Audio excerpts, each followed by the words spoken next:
And I have patients, because I'm willing to see patients just about any day of the week. And I have seen patients even on Sundays. Depending on what they need, I will see patients when they need to come in. But I have patients that come from 5, 6 states and Canada to see me. Distance that women have to travel to be able to obtain an abortion is unbelievable. There are no physicians openly doing abortions in all of the state of Wyoming.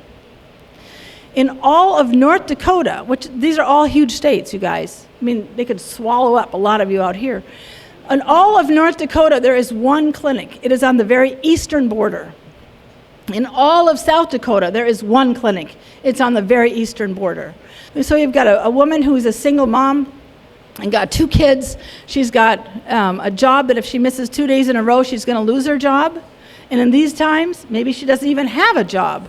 But in order to find the funds, the time, the transportation, the money for gas, a car that works, and get that distance is a huge burden for many, many people. And then trying to find doctors that'll work and stay working in the threat of being murdered.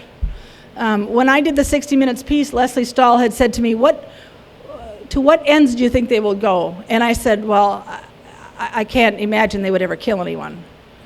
And a year later, Dr. Gunn was murdered. And then again, and then another one, and then another one, and then the bombing.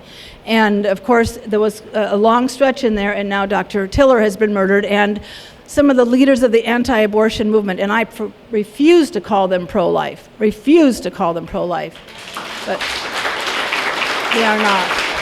Thank you. So it's a little frightening to think that those are the people with those beliefs that have so much power right now, have so much power, and are putting out the rhetoric, are saying the words that are so damaging to women, so damaging to their psyche, so damaging to what's in their hearts. Because, as Dr. Tiller would say too, you have to trust women. And until you understand the heart of a woman, you don't understand abortion. And I think that is so true.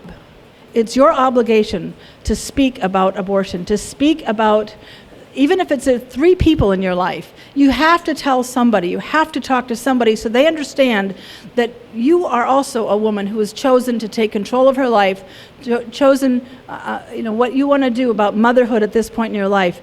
Because if you don't, it'll only become more oppressive.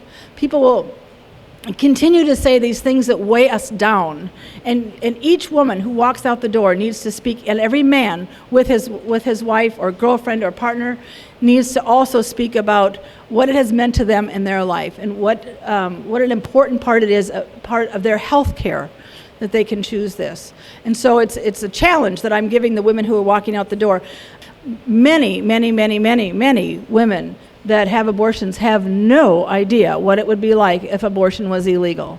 They don't know what it was like for my grandmother, and for some people in this room, what it was like and what it would be like again if abortion was illegal. But the reality is, unless you have physicians willing to do abortions, it doesn't matter if it's legal or not.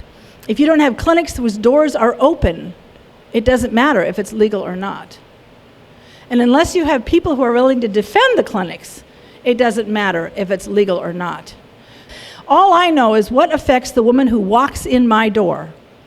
And there can be bills that are passed to protect the clinic. There can be bills that are passed for this or this or this or this. But how does it affect the woman who walks in the door of my clinic? What does it mean to her? And what does it mean to her if I do something like this? And I'm hoping something like this is going to help on the larger scale and that it will make a difference for women. But I don't know. There was a year ago that I didn't have much hope at all. But the more I see these kind of events and talk with people who are actively working in the movement, the more optimism I have.